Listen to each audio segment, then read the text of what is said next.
जय हिंद साथियों, welcome to my YouTube channel. देखिए, कल आपका बिहार पुलिस का एग्ज़ाम था 18 अगस्त को।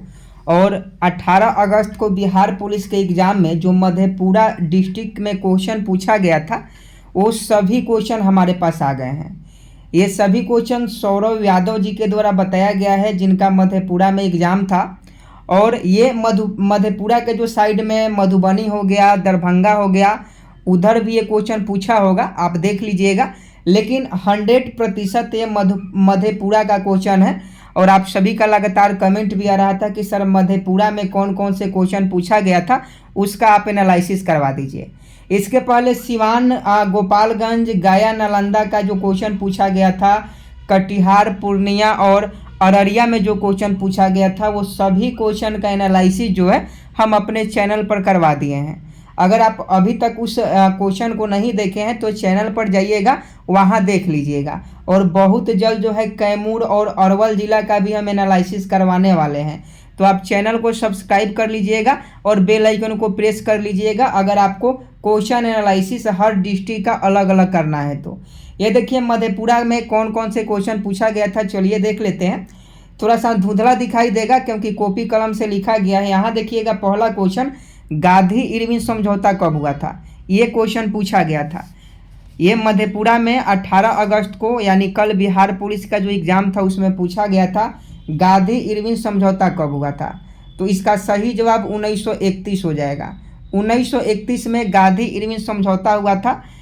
1931 वाला ऑप्शन बिल्कुल सही जवाब हो जाता। गांधी और इरविन के बीच में जो समझौता है 1931 ईस्वी में हुआ था। ऑप्शन जिसमें भी 1931 था वो बिल्कुल सही जवाब हो जाता। दूसरा क्वेश्चन पूछा था, ध्वनि तरंग सबसे तेज गमन किस में करती है। ध्वनि तरंग सबसे तेज गमन किस में करती है, तो ठोस में करती है। ध्वनि तरंग जो है ऑप्शन में ठोस था और ठोस आपका बिल्कुल सही जवाब हो जाता। सबसे तेज पूछा जा रहा है तो ठोस वाला ऑप्शन बिल्कुल सही जवाब हो जाता। ध्वनि तरंग जो है सबसे तेज गमन जो है या ठोस में करती है। और ये सभी क्वेश्चन हम अपने क्लास में करवा दिए हैं, आप पिछला क्लास जाकर देख लीजिएगा जिनको विश्वास नहीं होगा तो। और 21 अगस्त वाले के लिए भी जो है स्पेशल क्लास यानी सेलेक्टेड क्वेश्चन हम करवा रहे हैं, जिनका भी एग्जाम है वो सभी मिस मत कीजिएगा। एक क्वेश्चन पूछा गया था, लेंस बनाने में कौन सा पदार्थ प्रयुक्त नहीं होता है। सही जवाब इसका बताना था कि लेंस बनाने में कौन सा पदार्थ प्रयुक्त नहीं होता है। तो देखिए, ये जो क्वेश्चन है ये आपका ऑप्शन बेस्ड क्वेश्चन था। ऑप्शन देखने के बाद इसका सही जवाब बताते हैं, क्योंकि लेंस बनाने में फ्लंट कांच का प्रयोग होता है, लेकिन यहाँ पूछा है कि नहीं होता है, तो ये ऑप्शन बेस्ड क्वेश्चन है। ऑप्शन के अकॉर्डिंग इसका आंसर होता। एक क्वेश्चन था, नौ सहसांक चरित्र के लेखक कौन है। नौ सहसांक चरित्र के लेखक कौन है, तो पद्मगुप्त परिमल। नौ सहसांक चरित्र के लेखक गुप्त परिमल जो है, पद्मगुप्त परिमल, ये ऑप्शन में था, ये आपका बिल्कुल सही जवाब हो जाता। ये मधेपुरा के एग्जाम में पूछा गया था। 5 नंबर देखिएगा, बिहार का कौन सा स्थल बौद्ध शिक्षा एवं विश्वविद्यालय के लिए प्रसिद्ध है। तो आप सभी जानते हैं, बिहार जीके में एक क्वेश्चन हमने करवाया था कि नालंदा जो है, नालंदा बौद्ध शिक्षा और नालंदा विश्वविद्यालय दोनों प्रसिद्ध है, तो नालंदा वाला ऑप्शन बिल्कुल सही जवाब हो जाता। एक था, उच्च न्यायालय के न्यायाधीशों को कौन हटा सकता है। तो देखिए, पटना उच्च न्यायालय की स्थापना 1916 में की गई थी। और उच्च न्यायालय के जो न्यायाधीशों को ये जो है ये आपके राष्ट्रपति हटा सकते हैं। उच्च न्यायालय के न्यायाधीशों को कौन हटा सकते हैं, सांसद के सिफारिश पर राष्ट्रपति जो है उच्च न्यायालय के न्यायाधीशों को हटा सकते हैं। तो ऑप्शन में अगर राष्ट्रपति था तो ये आपका बिल्कुल सही जवाब होता। एक था 7 नंबर, किस मौलिक अधिकार को संविधान की आत्मा या हृदय कहा जाता है। तो आप सभी जानते हैं, संवैधानिक उपचारों के अधिकार, आर्टिकल 32। आर्टिकल 32 में संवैधानिक उपचारों का अधिकार है, जिसे जो है संविधान की आत्मा कहा जाता है। भीमराव अंबेडकर ने आत्मा कहा था संविधान को, समझे कि नहीं। तो इसका सही जवाब संवैधानिक उपचारों का अधिकार, आर्टिकल 32 सही जवाब हो जाता। कार्बन की संयोजकता पूछा था, यह मधेपुरा डिस्ट्रिक्ट में पूछा गया प्रश्न है, कार्बन की संयोजकता कितनी होती है। तो देखिए, कार्बन की जो संयोजकता होती है यह 4 होती है। 4 कार्बन की संयोजकता होती है, समझे कि नहीं। ये जो है कार्बन की संयोजकता हो गई, 4 कार्बन की संयोजकता होती है, ऐसे ही इसकी आकृति बनती है। एक था कि फेरस, क्रोमियम, निकेल और carbon. Ferrous, chromium nickel carbon से बना मिश्र धातु कौन सा है? तो इसे स्टेनलेस स्टील कहा जाता है। ऑप्शन में स्टेनलेस स्टील था, ये आपका बिल्कुल सही जवाब हो जाता। फेरस, क्रोमियम, निकेल और कार्बन से बने मिश्र धातु को स्टेनलेस स्टील कहा जाता है। ये आपका ऑप्शन में था तो बिल्कुल सही जवाब हो जाता। 1 GB में कितना MB होता है पूछा था, तो देखिए 1 GB में 1024 MB होता है। ये कंप्यूटर से संबंधित है, नेटवर्किंग से संबंधित क्वेश्चन है कि 1 GB में कितना MB होता है, तो 1024 MB होता है। आगे देखिए बेकिंग सोडा का रासायनिक सूत्र पूछा था मधेपुरा में। बेकिंग सोडा का जो रासायनिक सूत्र होता है NaHCO3 होता है। ये क्वेश्चन मधेपुरा में पूछा था। एक था राणा प्रताप बांध किस नदी पर है, तो देखिए राणा प्रताप जो बांध है ये चंबल नदी पर है। राणा प्रताप बांध चंबल नदी पर है, 53.8 मीटर इसकी ऊंचाई है, ये राजस्थान में है।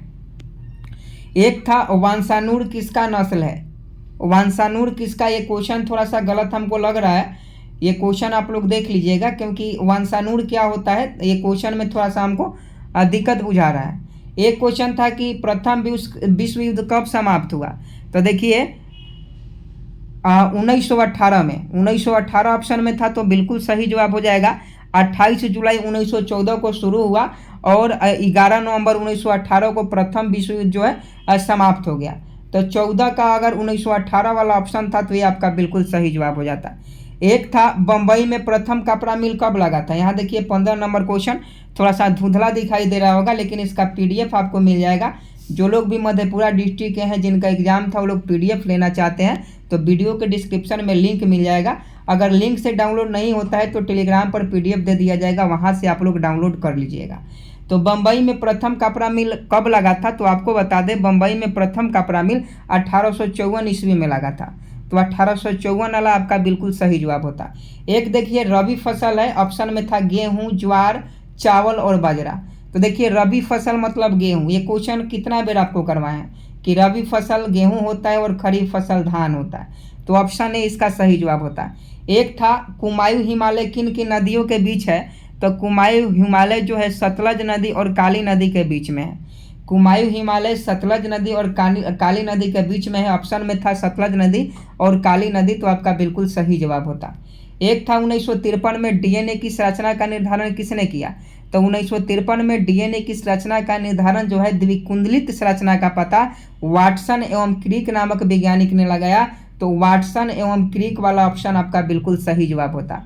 एक था टिंडल प्रभाव दर्शाता है, टिंडल प्रभाव क्या दर्शाता है, तो देखिए टिंडल प्रभाव किसमें दर्शाता है, शायद तो दूध था तो दूध हो जाता, स्टार्च में भी होता है क्योंकि ये कोलाइडी होता है, दूध और स्टार्च कोलाइडी होते हैं, इसके कारण से इसमें टिंडल प्रभाव दर्शाता है। तो दूध वाला अगर ऑप्शन ए में था तो देखिए यहाँ ऑप्शन ए भी लिखे हैं दूध, तो ये बिल्कुल सही जवाब हो जाता है। एक था प्राण दैहिक स्वतंत्रता का अधिकार किस अनुच्छेद में है, यानी मरने की स्वतंत्रता। तो मरने की जो स्वतंत्रता है आर्टिकल 21 में है, आर्टिकल 21 में आप इच्छा अनुसार जो है मर सकते हैं। एक था 5 जगत में वर्गीकरण किसके द्वारा प्रस्तावित किया गया, तो 5 जगत में वर्गीकरण जो है RH विहिटकर के द्वारा, RH विहिटकर के द्वारा, विहिटेकर के द्वारा, RH विहिटेकर के द्वारा जो है 5 जगत में वर्गीकरण निर्धारित किया गया। 1969 में ये जो वैज्ञानिक थे निर्धारित किए थे। तो ऑप्शन में जो भी था वो आपका सही जवाब हो जाता। स्वपोषी के लिए आवश्यक क्या होता है, तो देखिए स्वपोषी के लिए ऑप्शन में था सनलाइट, ऑप्शन बी में था CO2 और जल, और ऑप्शन डी में सी में था क्लोरोफिल, और ऑप्शन में डी में था ऑल। तो देखिए उपयुक्त सभी इसका सही जवाब हो जाएगा। स्वपोषी के लिए सूर्य का प्रकाश भी जरूरी है, कार्बन डाइऑक्साइड और जल भी जरूरी है, क्लोरोफिल भी जरूरी है, यानी उपयुक्त सभी वाला ऑप्शन सही हो जाता। एक था प्रोपेनॉल अकार्बनिक यौगिक है जिसमें प्रयाकात्मक समूह है। तो देखिए प्रोपेनॉल जो होता है अकार्बनिक यौगिक होता है, इसमें एल्डिहाइड होता है, एल्डिहाइड ऑप्शन में प्रक्रियात्मक समूह एल्डिहाइड समूह का होता है, जिसमें OH हम लोग -OH जोड़ते हैं एल्डिहाइड समूह के, तो ये आपका बिल्कुल सही जवाब हो जाता। एक क्वेश्चन था 24 नंबर की 18वीं शताब्दी में जर्मनी में कितने राज्यों में विभक्त था। तो देखिए 18वीं शताब्दी की बात करें तो उस समय जर्मनी जो था 300 छोटे बड़े जो कस्बों में विभक्त था, और बाद में इसे 39 राज्यों में विभक्त किया गया। तो 300 ऑप्शन में था तो ये सही हो जाता, नहीं तो 39 था तो ये सही हो जाता। एक था प्रकृति के चयन द्वारा जातियों के विकास का विचार का प्रतिपादन किसने किया, तो चार्ल्स डार्विन नामक वैज्ञानिक ने किया। एक था भारत के जीडीपी में सर्वाधिक योगदान किस क्षेत्र का है, तो कृषि क्षेत्र का है। सेवा क्षेत्र भी ऑप्शन में था शायद, तो ये देख लीजिएगा। एक क्वेश्चन था किस क्षेत्र में रोजगार में हिस्सेदारी अधिक है, किस क्षेत्र में रोजगार में जो है हिस्सेदारी है वो अधिक है, ये क्वेश्चन पूछा गया था। एक क्वेश्चन था यूपी में राज्यसभा की सीटें संख्या कितनी है, तो यूपी में 31 है। यूपी में राज्यसभा के 31 सीटें हैं, लोकसभा के 80 सीटें हैं।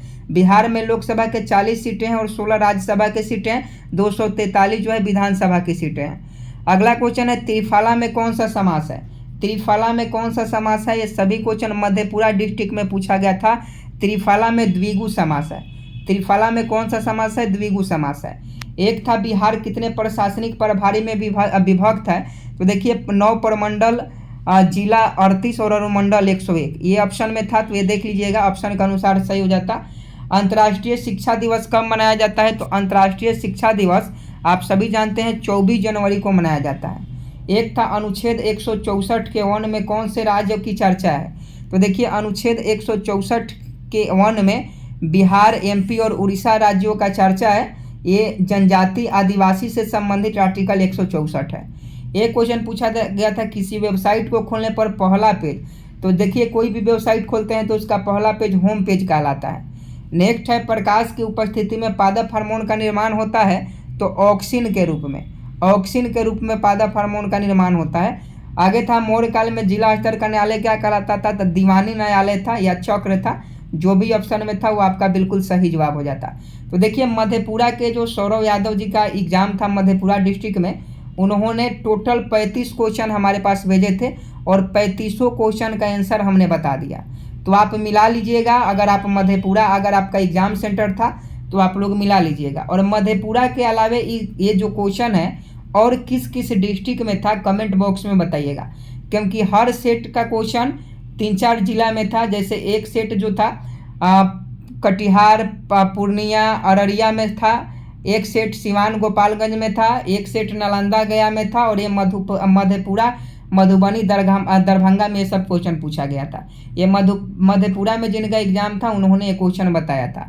अब आपको किस जिले का एनालिसिस चाहिए कमेंट बॉक्स में बताइएगा, और सभी जिले का पीडीएफ आपको वीडियो के डिस्क्रिप्शन में मिल जाएगा।